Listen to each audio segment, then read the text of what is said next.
Yo creo que el problema que hay con la sostenibilidad, efectivamente, es que es un concepto muy manoseado, ¿no? Entonces, hay que entender primero qué quiere decir sostenibilidad, ¿no? Sostenibilidad quiere decir simplemente, esto ya se definió en el año 91, pues no utilizar más recursos de aquellos que realmente podemos volver a recuperar al año siguiente y no contaminar más de lo que el planeta puede absorber. Parecen ideas sencillas, pero es que no lo estamos haciendo ni de broma. Quiere decir, si simplemente miramos las emisiones de CO2, este año se marcará el máximo de emisiones históricos. Tenemos varios problemas que están coordinados y que ponen en peligro ya no la sostenibilidad de la especie humana en el planeta, sino la continuidad de la especie humana. Es que tenemos que enfrentarnos al mismo tiempo a diversas crisis y normalmente solo nos fijamos en una de ellas. Entonces, hablamos mucho del cambio climático, que es una crisis gravísima, existencial, pero tenemos una crisis de recursos, una crisis de pérdida de biodiversidad, una crisis de contaminación rampante que amenaza también a nuestras propias vidas y crisis con el agua y otros muchos efectos. Entonces, al final yo creo que es bastante importante darse cuenta de que la manera lógica de abordar estos problemas es una manera integral, todos a la vez y no de uno en uno, porque si no corremos el riesgo de que nos focalicemos en un problema y descuidemos los otros. Y, por cierto, tengo que hacer un inciso. El planeta no está enfadado con nosotros. De hecho, a veces se dice que la vida en el planeta está en peligro. El planeta pasa por cosas bastante peores que nosotros. Realmente, lo único que está en peligro es la existencia de la raza humana. Es lo único que está en peligro. Y es por eso que nos importa y por eso tenemos que actuar. Pero realmente aquí nadie va en contra de nosotros más que nosotros mismos. Vamos a ir de lo general al particular, es decir, de las ideas o propuestas que hay al día a día nuestro, porque nosotros también somos culpables, podemos afectar en nuestro entorno el tema de la sostenibilidad. Tema importante. Ayer mismo, bueno, tranquilo porque no vamos a explicaros el acuerdo de transición energética ayer, porque ni los ministros en su rueda de prensa ayer por la noche, puedo atestiguaros que cada uno decía cosas distintas, pero sí se abordaba el tema de poner un límite a ciertas medidas, el uso, por ejemplo, de automóviles motores de combustión, el tema del diésel, que lo comentamos entre bastidores, que es mucho más que el automóvil, mucho más que la agricultura, es también la industria que nos afecta. 2030 se baraja, quiero recordar, si la memoria no me equivoca, que para mayo, junio tenemos elecciones europeas el año que viene. Por lo tanto, la composición del Parlamento Europeo marcará para la Comisión las medidas que tiene que adoptar en el tema de transición ecológica. Poner un límite, una fecha, es el objetivo, y dejar todo a última hora, que no es una tradición solo española por lo que se ve. La gente se suele fijar mucho en el tema del coche porque, claro, es la cosa que tú utilizas en tu día a día y te afecta mucho a tu manera de vivir y de moverte y de relacionarte y demás. Yo creo que los planes que tiene la Unión Europea para la sustitución de los coches de motor de combustión interna es bastante acelerado, pero es por un motivo que nadie comenta o que se comenta en voz baja. Lo ves en algunos diarios económicos, pero poquito, ¿no? Y es que la producción de petróleo del mundo ya está cayendo. Esto se sabía desde hace 50 años que iba a pasar a principios de este siglo y ya está pasando. El máximo de producción de petróleo crudo convencional, que es el petróleo de toda la vida, fue el año 2005, hace 18 años. En ese momento se producían 70 millones de barriles diarios y ahora ya solo se producen 60. Ha caído un 14% y la tendencia es a seguir cayendo. Pusimos otras cosas que más o menos se parecían a petróleo para sustituirlo, como pues el fracking de los Estados Unidos y Argentina, los petróleos extrapesados de Canadá y de Venezuela, los biocombustibles, y con eso conseguimos remontar un poco hasta el 2018. Y ya estamos cayendo, ya cayó un 5%. Pero lo que cae dramáticamente es el diésel, porque el diésel es lo más difícil de producir. En este momento en el mundo se produce un 30% menos de diésel que el año 2015. Hay muchos países que están racionando el acceso al diésel. Argentina va a perder una parte de su cosecha por falta de diésel. Va a haber racionamiento de diésel, porque lo está viendo en otros países. Va a pasar aquí. Va a pasar aquí.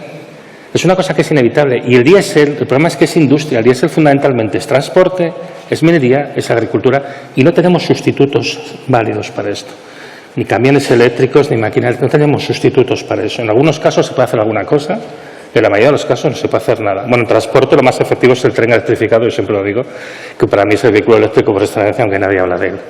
Entonces, el problema está aquí, está allá, y por el lado en el que nadie mira, que es por el lado de los recursos. Eso no quiere decir que los problemas ambientales no sean graves, lo son muchísimo, y en particular el cambio climático, os estáis dando cuenta de que está pasando algo raro este año. La temperatura del aire ha subido mucho, la temperatura del mar ha subido mucho. Vamos a acabar este año probablemente por encima del grado y medio de los objetivos de París. James Hansen, que es un climatólogo de la NASA, ahora ya jubilado, dice que seguramente pasaremos de los 2 grados antes del 2030. 2 grados, para que las cosas queden claras en el contexto de España, implica que las temperaturas máximas en verano serán habitualmente de 50 grados. Entramos ya en el territorio de temperaturas incompatibles con la vida. Entonces, esto hay que entenderlo. Es decir, los problemas ambientales son graves, implican una reacción inmediata, urgente. Los problemas de recursos están y nadie quiere hablar de ellos, porque todo el modelo que tenemos es un modelo productivista y extractivista. Y entonces pasan las cosas que pasan. Viene una guerra en Ucrania, falta electricidad, falta energía y casi Alemania recurre al carbón. ¿Vale? O sea, con lo cual queremos decir que, bueno, que nos importa el tema hasta donde nos importa. Pero es que el petróleo ya ha empezado su curva de descenso, el carbón está a punto de empezarla, el gas le falta un poco aún tal, y el uranio es lo que más rápido cae. Por eso realmente no hay una alternativa nuclear. La extracción de uranio en el mundo ha caído ya un 23% desde el año 2016, en línea de lo que ya se preveía con los modelos geológicos. De esto nadie habla. Porque si habláramos de esto, tendríamos que empezar a hablar de cuáles son los modelos realmente viables para lo que tenemos que hacer a continuación. Pero nadie quiere hablar de esto porque es muy incómodo. A mí me sabe mal porque yo soy el que he venido a chafaros el desayuno, ¿no? Quiero decir, porque he venido a deciros las cosas incómodas. Pero pensad una cosa, yo soy físico trabajando en un instituto público. Yo he venido solamente a deciros la verdad. Entonces, la cosa es clara. Tenemos que entender los desafíos que tenemos. No es el fin del mundo, no lo es. Pero, evidentemente, tenemos que tomárnoslo en serio y emprender cambios importantes. Que podemos emprenderlos, pero hay que hacerlo, ¿eh?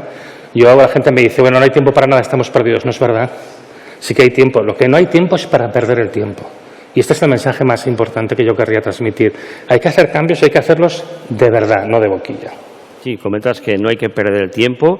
El panorama que has puesto del motor diésel, es verdad que lo miramos todo de manera local, en España, en Europa, ha caído bastante, porque pensamos en el automóvil, es como comentabas, a lo mejor la gente se da cuenta, en nuestro anterior ponente lo decía claramente, en el sector agrario, a lo mejor nos enteramos de que hay sequía cuando no tengamos cerveza, pero no hay que llegar a ese extremo. Pues lo mismo, a lo mejor cuando no puedas en tu surtidor echar combustible al vehículo, hemos llegado tarde. ¿No hay alternativas? ¿Biocombustible puede ser solución? ¿O desechamos las renovables, las energías renovables en el sector del transporte y de la industria? ¿O esto supondrá otra inversión excesiva? No queda ninguna duda que tenemos que hacer una transición a un modelo 100% renovable. Eso está claro, ¿eh? Es decir, de aquí a unos años, ya por los dos problemas que tenemos, los ambientales por un lado y los de agotamiento de recursos, está claro que tenemos que ir a un modelo que tiene que ser 100% renovable. Eso no hay ninguna discusión. Pero que todo sea renovable no quiere decir que sea la misma cantidad que ahora. Y un poco la falacia en la que está subida esta sociedad, que es muy peligrosa, porque puede causar mucha desilusión y puede causar mucha rabia cuando las cosas no sucedan de la manera que se está vendiendo, que se está previendo, es que a lo mejor ese 100% renovable es menos que lo que tenemos ahora. Pero no es importante si es menos, lo importante es si es suficiente, si es adecuado, si sirve para satisfacer nuestras necesidades. Y sí, podría servir para satisfacer nuestras necesidades, aunque sea menos. Tú decías los biocombustibles. En este momento se destina el 5,5% de todo el cereal del mundo y el 8% de todos los aceites vegetales a la producción de biocombustibles y se producen 2 millones de barriles diarios sobre los 100 que se consumen. Si destináramos toda la cosecha de cereales y todo el aceite vegetal a producir biocombustibles, produciríamos solamente 15 millones de barriles, un 15% del consumo total, y no tendríamos nada para comer ni dar de comer a nuestro ganado. Los biocombustibles pueden ayudar, sí, pero a la escala que pueden ayudar, de una manera moderada, complementando, no siendo la base de nada. Las renovables, por supuesto que la energía del sol, del viento y la energía hidroeléctrica son energías, o hidráulica en general, son energías que tenemos y podemos aprovechar. Sin embargo, estamos vendiendo la idea de que somos capaces de producir tanta energía con estos sistemas y además una energía que vamos a ser capaces de aprovechar exactamente igual que aprovechamos la energía fósil en este momento. Y eso desgraciadamente no es verdad. Eso desgraciadamente no es cierto. Todos estos sistemas que estamos discutiendo son sistemas destinados a la producción de electricidad. La electricidad está muy bien, pero en el conjunto del mundo es el 20% de toda la energía final. Cuando hablamos de la transición energética, todo el rato hablamos de electricidad y daría la impresión de que la electricidad es la forma de consumir la energía más habitual, y no lo es. Es la minoritaria, incluso en España. En España es el 23,6%, pero depende del año un poco. Estamos en un sistema que en el fondo es minoritario. Y luego hay otra cosa que curiosamente nadie comenta. El consumo de electricidad en España, en la Unión Europea, en el conjunto de la OCDE, cae desde el año 2008. No es algo que haya empezado a pasar ahora. Cae desde hace 15 años. Cae por los procesos de desindustrialización, de deslocalización, un poquito por la eficiencia, pero fundamentalmente por los cambios en el sistema económico que ha habido. Y no se está consiguiendo sustituir. Se está diciendo, vamos a ir a los coches eléctricos, no hay materiales suficientes para implantar tantos coches eléctricos como se querría, o vamos a ir al hidrógeno, que es un vector ineficiente y peligroso. Se sabe que se pierde mucha energía en la formación de hidrógeno, depende del uso concreto que se le dé. El hidrógeno tiene sus usos, pero no es la panacea, no sirve para todo. Entonces, estamos vendiendo esta idea de que vamos a hacer una sustitución que realmente a día de hoy no tenemos ni idea de cómo se hace. No solo eso, a mí me hace mucha gracia, hablamos del problema del cambio climático y entonces hablamos de los informes del IPCC, del panel intergubernamental del cambio climático, y hablamos de los escenarios de CO2 y demás, escenarios, por cierto, muy moderados. Viendo lo que estamos viendo en el último año, da la impresión de que esto va más deprisa, mucho más deprisa de lo que estaba previsto, porque los modelos son muy conservadores. Y, sin embargo, hay cosas que dice el IPCC que nadie se lee, aparentemente. En la última revisión del Grupo 3, del Grupo de Mitigación, que salió en abril del 21, allí se dice explícitamente, que es un informe de 1.800 páginas, y yo entiendo que la gente no se lo lea, pero ahí se dice explícitamente que el hidrógeno verde no está maduro para su implementación masiva y seguramente no va a estar en décadas. Pero esta parte la hemos ignorado. Me parece bien que se trabaje con hidrógeno verde, me parece bien que se haga desarrollo, pero no podemos prometer una panacea que a día de hoy no lo es y que seguramente no será nunca para todo. Tiene sus usos, como todo. Al final, la solución es un patchwork. Es un poco de esto, un poco de aquello, un poco de más allá y mucho de reducir nuestro consumo del etéreo, nuestro consumo espurio. Tiene mucho de eso. Porque al final esta es la manera real de conseguir estar en un equilibrio con los recursos que nos da el planeta y con el impacto ambiental que causamos en el planeta. Pero esta es la otra cosa de la que no hablamos, porque lo que orienta todas las políticas de todos los países es el crecimiento. Entonces, si hay que crecer, inevitablemente hay que consumir más energía, más materiales, más de todo. Y esto es lo que no se quiere entrar a discutir, pero es que esto es realmente casi lo único a lo que tendríamos que discutir. ¿Las renovables servirán? Sí, en su justa medida. Sí, para lo que sirven. No para todo. Y no para mantener un nivel de consumo exagerado como el actual. Entonces, ¿no son el vellocino de oro que muchos fondos de inversión pensaban en las renovables? Bueno, el problema que pasa, a ver, hay que tener mucho cuidado siempre con las inversiones públicas. El problema que ha habido es que con los fondos Next Generation en particular ha habido una inyección de dinero muy grande porque, claro, a nivel de la Unión Europea ha habido mucho miedo, muchos problemas, porque además ya estábamos viendo que venía una grave crisis asociada a la escasez de recursos. Esto ya el 2019 era muy evidente, vino la pandemia que lo que hizo fue agravar los problemas, evidentemente. Y entonces se ha pretendido un escape hacia adelante, una serie adelante, dando una patada en forma de un montón de millones de euros, ¿no? Y bueno, yo creo que en esto hay que tener siempre un poquito de cuidado, ¿no? Porque ahí me hace gracia, yo trabajo en un laboratorio de investigación, yo trabajo mucho además en sistemas de tecnología, trabajo mucho con la Agencia Espacial Europea en particular. Y a veces la impresión que tenemos desde la academia es que se piensan que si nosotros somos una máquina de convertir dinero en inventos, ¿no? Y las cosas no son así, porque la ciencia pues tiene sus plazos contemplativos, las cosas necesitas tiempo para entenderlas, a lo mejor nunca llegas a conseguir aquello que pretendes, a veces incluso porque a lo mejor es imposible. En ciencia se han demostrado que hay cosas que son imposibles de hacer, ¿no? Y esto parece que nunca entra, ¿no? Pero hay una visión, me permitirán los economistas de la sala y que no se me enfrentan por esto, pero hay un chiste que yo a veces hago sobre esto, ¿no? Que es la visión dominante a veces en la economía, que es que un economista es un señor que se piensa que si una mujer puede parir un niño en 9 meses, pues 9 mujeres lo pueden hacer en un mes. Entonces, claro, esto no funciona así. Las cosas tienen sus tiempos, sus necesidades de adaptación, sus tiempos de evolución y además hay que aceptar que hay cosas que no se pueden hacer. A veces demostramos que hay cosas que no se pueden hacer. Entonces, yo creo que es bastante imprudente en el momento actual, con todos los problemas que tenemos tan graves, pensar que va a aparecer un milagro tecnológico solamente porque nos resultaría súper conveniente que pasase. La naturaleza no tiene ninguna obligación de darnos aquello que creemos que nos merecemos. Yo creo que tendríamos que ser un poquito menos arrogantes, comprender los límites en los que estamos, optar por aproximaciones más prudentes, vamos a salvar los muebles, vamos a conseguir que esto no se deteriore más y luego, oye, todo lo que se innove, todo lo que se hace, porque hay que seguir trabajando, hay que seguir investigando, hay que seguir innovando, sin duda. Todo lo que venga además, fantástico, lo aprovecharemos, pero de momento con lo que tenemos aseguremos que esto no se va al garete, porque, cuidado, sabemos que podemos irnos al garete, ¿eh? Si hacemos las cosas mal, deliberadamente mal, conscientemente mal, profundamente mal, sabiendo que las hacemos mal, pues obviamente van a seguir mal. Entonces, no tenemos por qué seguir por ese camino. Tenemos que hacer un cambio radical de la manera de pensar y de comportarnos como sociedad. En esta sociedad de las redes sociales, me has recordado un chiste que está al Congreso aquí al lado, no lo voy a decir porque es políticamente incorrecto, sobre vida inteligente y políticos, pero ahí lo puedo hacer y puedo leer. En estas redes sociales los políticos buscan siempre soluciones rápidas en las reuniones, en las cumbres que haya de la Unión Europea, lo vimos ayer por la tarde-noche en Luxemburgo, para buscar lo que tú decías, esa solución, esa panacea. Europa, en teoría, necesita 140.000 millones, afirman, 140.000 millones de euros, para tener independencia energética propia y no depender. Este dato es verídico, los políticos han hecho sus cuentas, pero por lo que tú estás comentando va a ser mucho más complejo todo, ¿no? Bueno, es que yo cuando oigo estas cosas es, pues por ejemplo, por ponerlo en el caso concreto de España, cuando lees el Plan Nacional Integrado de Energía y Clima, que está bien, que es una hoja de ruta hacia lo que tendría que hacer España para conseguir cumplir sus objetivos con respecto al cambio climático. Pero el problema de todos estos informes y de todas estas es que siempre empiezan de la misma manera. España necesita no sé cuánta energía, Europa necesita no sé cuánta energía. Yo, sinceramente, pues no sé cuánta energía necesita España. Entre otras cosas porque España es un territorio, no necesita, no siente, ni ve ni padece. Quienes necesitan son los españoles y las españolas que viven dentro de ese territorio. Entonces, tendríamos que empezar por aquí. Entonces, cuando se dice España necesita, lo que se está diciendo es, para mantener el actual sistema económico tal cual y hacer las cosas tal cual estamos haciendo y como proyectamos que van a crecer, sería necesario tener toda esta energía. Al margen de si podemos tenerla o no.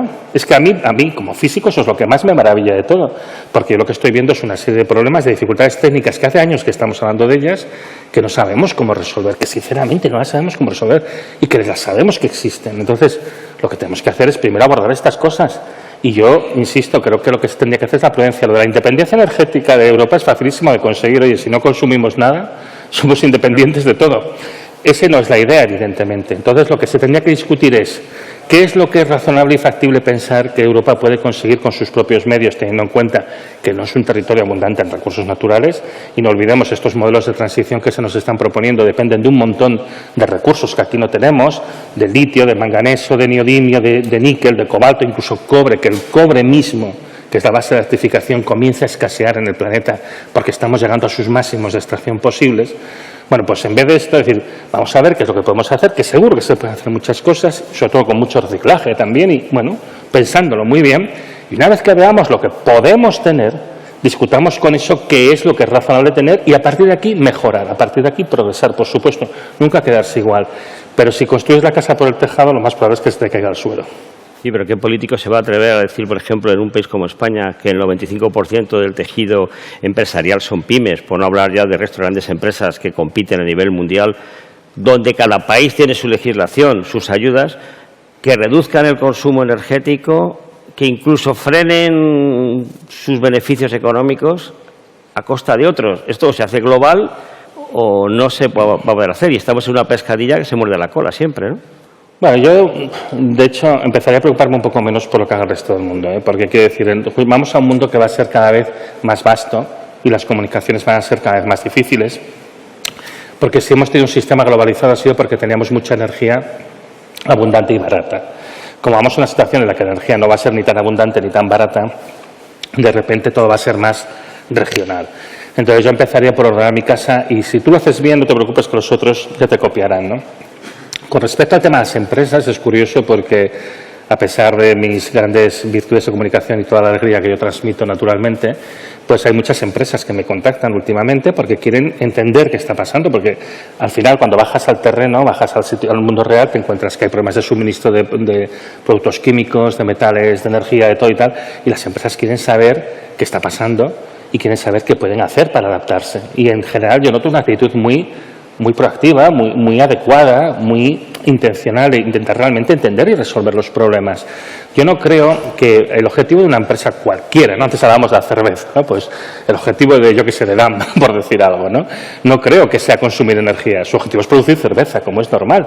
Entonces, yo lo que intentaré, lógicamente, es reducir el consumo pues, de energía y materiales para que realmente su negocio pueda seguir adelante, ¿no? Entonces, en ese sentido yo detecto una preocupación, hay una consulta constante y hay una necesidad de buscar soluciones y se están buscando. Es mucho más proactivo en ese sentido el mundo empresarial, quizá que el mundo político que actúa siempre con más miedo y con más recelo y más pensando en el ciclo político de los 4 años, ¿no?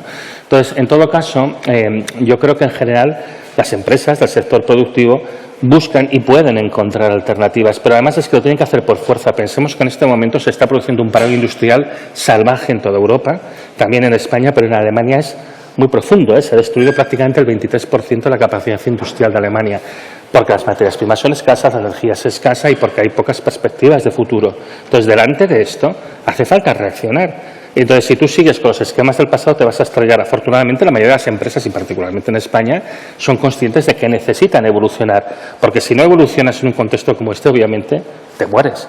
Entonces, lo que hay que hacer es ayudar y buscar estas alternativas. Y yo también me empecé a pensar que quizá lo que hacer es primero consolidar lo regional y luego ya veremos qué pasa con lo global, ¿no? Pero ahora es un poco de salvar los muebles, no hundirnos de momento. Sí, pero quiero recordar que a final de noviembre, para el 24 o 25, la Unión Europea va a aprobar una ayuda, un rescate a empresas eólicas y renovables en Alemania. Ahí nos planteamos otra cuestión, es decir, tú puedes hacerlo bien, este grupo A3 Media puede hacer una política en la cual hay una reducción considerable de gasto de energía y de ser más sostenible, cuando ves que el competidor que tengas en Alemania le dé a Europa dinero. Y entonces, la clase política no es que sea cortoplacista, es que se pone trampas, jugamos al solitario y hacemos trampas. Bueno, aquí yo creo que, por ejemplo, el caso concreto, que además no es en noviembre, es en octubre, es decir, la semana que viene. La semana que viene, en octubre, sí, no noviembre. La semana que viene la Unión Europea va a aprobar, se anunció en el debate de discurso de la Unión, lo anunció Ursula von der Leyen, que va a haber un rescate para la industria manufacturera de aerogeneradores en Europa porque se están hundiendo económicamente, están perdiendo mucho dinero, en parte pues porque los costes les han aumentado, en parte porque están teniendo problemas con el diseño de algunos aerogeneradores que mucho antes de lo previsto están presentando problemas graves estructurales y están perdiendo dinero a manos llenas. Y efectivamente es una industria fundamentalmente alemana, porque la industria fotovoltaica, que esta era más española, esa la dejaron desaparecer sin más, hace años ya. Y eso es verdad que aquí también hay un poco de sesgo y hay que pensar. ¿Qué le pasa a Europa? Europa lo que está pensando es, si nosotros dejamos que los chinos barran el mercado de los aerogeneradores, como en su día barrieron el de la fotovoltaica, Europa se queda sin una industria crítica para su futuro. Y en eso yo estoy de acuerdo. En eso yo estoy de acuerdo. Es importante que una industria crítica para el futuro de Europa no desaparezca. Lo que también es verdad es que hay que empezar a hacer planteamientos realistas, porque una parte de lo que le ha pasado a la industria eólica es porque se han proyectado, se ha hecho el cuento de la lechera, se han proyectado unos beneficios, se ha pensado que era muy fácil pasar a aerogeneradores cada vez más grandes, con más consumo de materiales, y no era fácil, no era sencillo. Se ha puesto un modelo de transición energética en el que hoy estamos construyendo aerogeneradores de 2 y 3 megavatios y de aquí 15 años los estamos construyendo de 15. Bueno, a lo mejor no. Prudencia. Vamos a ir escalando, vamos a ir haciendo la curva de aprendizaje, vamos a ir mejorando. No intentemos acortar los plazos. ¿Por qué intentamos acortar los plazos? Por desesperación. Porque vemos que nos quedamos sin petróleo, sin carbón, sin gas, sin uranio. Y entonces tenemos que encontrar algo porque Europa necesita, España necesita, pues cambia lo que necesitas, porque a lo mejor tu problema es que no encuentras una solución porque tu problema está mal planteado, porque estás poniendo el carro delante de los bueyes, porque a lo mejor lo primero que tienes que plantearte es qué es lo que realmente puedes producir y luego lo siguiente es cómo te adaptas a lo que realmente puedes producir. Y seguramente se puede conseguir un machembrado bastante bueno, seguramente se puede conseguir algo funcional, pero evidentemente requiere un esfuerzo, una planificación, una concertación y sobre todo dejar de mentir, dejar de hacer las trampas al solitario, porque es que muchas veces nos autoengañamos, porque resulta mucho más cómodo pensar que va a haber una transición sencilla en la que vamos a sustituir los combustibles fósiles que tienen unas características diferentes a la energía renovable, lo vamos a sustituir sin más porque sobre el papel los kilovatios hora son todos iguales, pero luego resulta que no es lo mismo tener un vehículo autónomo que tener un vehículo conectado a una red, etcétera, etcétera. Y bueno, pues tenemos que empezar a ser sinceros. Hagamos un esfuerzo por ver cómo salimos de esta, porque es que lo peor que te puede pasar como sociedad es que te autoengañes hasta el punto de que escojas las vías más perjudiciales para ti, menos convenientes, más destructivas. Hay que entender dónde estamos para empezar, es un poco lo del tuit que me leían, porque si nosotros empezamos a implementar todos estos planes y de repente se empiezan a romper los aerogeneradores y el coche eléctrico no llega, la gente no sabe cómo verse en las ciudades, empieza a haber racionamiento de diésel, hombre, yo diría que la gente en la calle esto muy bien no se lo va a tomar. Entonces, lo peor que podemos hacer es mantener a la gente engañada pensando que esto es una cosa sencilla, coser y cantar, y que después vengan los problemas. No, hablemos sinceramente de la magnitud del problema, trabajemos juntos para intentar resolverlo, para intentar disminuir los riesgos, y bueno, vamos a ver hasta dónde llegamos. Yo estoy seguro que se puede llegar lejos, porque yo soy físico, y yo sé que a nivel de física y a nivel de ingeniería sabemos cómo hacer para mantener un nivel de vida muy semejante al que tenemos ahora mismo en España, consumiendo la 10ª parte de la energía y los materiales que consumimos. Con lo cual, en ese sentido, Yo estoy confiado en el plano técnico, pero hay que hacer cambios en el plano social y en particular en nuestro sistema económico. No podemos tener un sistema económico orientado al crecimiento infinito en un planeta finito. Esto es muy simple, hay que repetirlo siempre. No se puede crecer siempre en un planeta finito. Es que este sentido común. Estamos chocando contra los límites biofísicos del planeta, tanto los ambientales, la contaminación, el cambio climático, pérdida de biodiversidad, pérdida del agua, etcétera, etcétera, como los materiales. No hay suficiente material para mantener este ritmo creciente de consumo. Entonces, por favor, reflexionemos, decrezcamos, pongamos en el nivel que tenemos que ponernos nosotros, tendremos que bajar para que otros puedan subir y al final todos nos equilibremos, pero tenemos que hablar de esto. Es que si no hablamos de esto, no vamos a conseguirlo, ¿eh? Si no, lo que va a pasar es que nos vamos a estrellar. Y está claro que en el futuro, como decías, la igualdad, no hay que dejar a nadie atrás, el famoso mensaje que se dijo durante la pandemia por parte del Ejecutivo, y tiene que haber una inclusión real de Italia. Has comentado que las empresas están actuando de manera mejor que la clase política, es decir, incluso una pyme en cualquier polígono industrial de los centenares que tenemos en nuestro país sabe perfectamente, porque sabe cómo tiene que llegar a final de mes, porque lo vive y lo sufre. Como todos los empresarios, tienen que echar sus cuentas, ven todo su ajuste. En la clase política no.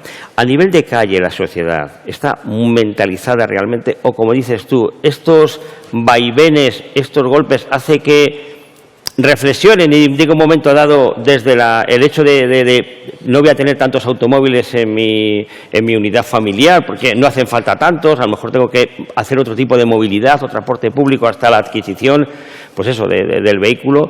¿Eso se reflexiona o piensas que estos vaivenes al final es un efecto boomerang que va contra, al final, la sostenibilidad y el cambio climático? Mira, yo lo que veo, y es normal, la gente está cabreada porque está viendo que las cosas van peor, hay inflación, hay inestabilidad laboral, y cuando ves que un día anuncian una cosa, otro día anuncian otra, ahora vamos a coger y quitar los coches el 2035, no espera el 2030, no, lo vuelvo a cambiar 2032, la impresión que tienes es que te están tomando el pelo. Y la impresión que tienes es que te están estafando, y esto, por desgracia, está pasando a una parte importante de la población. Y no solo eso, cuando se habla del cambio climático, se dice, no, es que todo esto lo tenemos que hacer por el cambio climático, que no es verdad. No es por el cambio climático. El cambio climático es uno de los problemas, pero hay muchos otros, y en particular que no hay recursos para mantener el ritmo que estamos manteniendo. Entonces la gente dice, oye, a mí me están estafando, y más cuando después a veces, queriendo o sin querer, implementas políticas que son desiguales, que perjudican más a determinadas personas. Entonces lo que acaba pasando es que alimentas pues la teoría de la conspiración, la desconfianza, la gente piensa al final que le están tomando el pelo, porque en algunas cosas le están tomando el pelo, porque es verdad. Porque en algunas cosas se está intentando justificar medidas muy restrictivas que no tienen una base en función del argumento que se da, pero no el argumento que no se da. Tenemos que disminuir drásticamente el número de coches en circulación en España en los próximos años, porque nos vamos a encontrar con un problema de falta de diésel y de falta de gasolina, y esto hay que decirlo. Pero es que esto además no depende de nada, y no es que los jeques árabes sean unos lo que sean, y nos están cerrando el grifo, es que realmente no hay más. Es que no hay más que ver cómo ha ido la inversión los últimos años. La inversión en búsqueda de nuevos yacimientos ha caído desde el 2014 un 55%, porque no quedan yacimientos rentables. La OPEP el otro día decía que hacían falta 140.000 millones de dólares simplemente para evitar que el mundo vaya al caos. Ya se sabe, hay que decirlo. Y hay que mirar cómo se hace de una manera justa, que no perjudique justamente a las rentas más bajas. Lo que hay que hacer es ver cuál es el modelo. Pero si no somos sinceros, si no hablamos del problema en realidad, pues lógicamente se va a alimentar la desconfianza y la inestabilidad. Y el populismo, el radicalismo y, en este caso, climático. Pues hemos cumplido el horario que nos había marcado, Antonio. Yo creo que es muy interesante esta jornada de Metafuturo, no solo nuestro panel, obviamente, sino todos, en el sentido de que es un foro de debate, de reflexión y de hacernos pensar que en esta sociedad que avanzamos tan deprisa, esta sociedad, como digo yo, de las redes sociales, que queremos al instante y brevemente todo, quizás deberíamos de hacer una pausa y reflexionar sobre todo un tema tan importante que nos afecta muchísimo como es la energía, la sostenibilidad y sobre todo el cambio climático, y que lo estamos padeciendo, como hemos visto, desgraciadamente está pasando en Europa a lo largo de esta primavera-verano, y esperemos que el otoño-invierno sea más normal. Así que, Antonio, muchísimas gracias, y gracias a todos ustedes por asistir a este acto.